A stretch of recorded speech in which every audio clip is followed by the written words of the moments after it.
है राशि की कसम है मैं जिथे पढ़िया ना कन्या समय नहीं मिली एडी बड़ी लैन है और मैनू अलमारे दी जलाल की कसम है सबर बहन वाली ले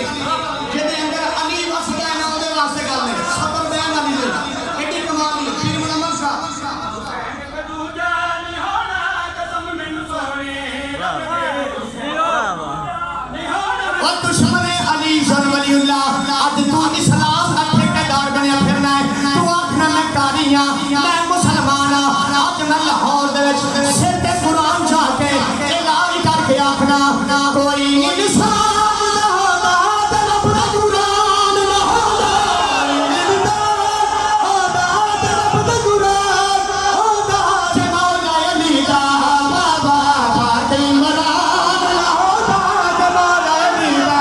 बाबा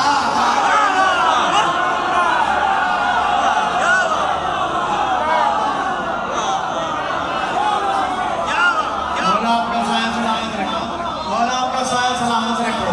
मौला आपको सलामत रखे हम जाके बोलो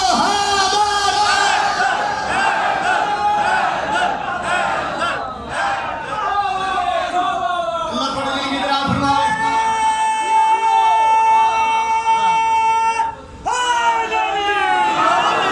फिर बोल देवा इन्हें सुनेंगे दादा भाईजान मैं कला बाबा सलवी ऐलान करके आखना भी साहब बेशक नमाज़ां पढ़ रोज़े रख तेनू फरीज लब गए ने लेकिन मैं ऐलान करके आखना कोई इंसान ना होता ते रब दा कुरान ना होता कोई इंसान ना होता ते रब दा कुरान ना होता जे मौला अली दा बाबा फातिमा इमरान ना होता जे मौला अली दा अबू तालिब दा नौकर हाथ जाके बोले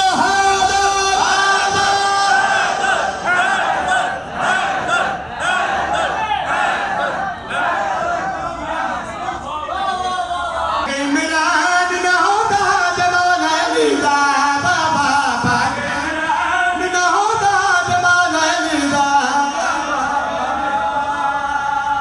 शबाज कलंदर मरीज़ां दे विच मुस्कुराया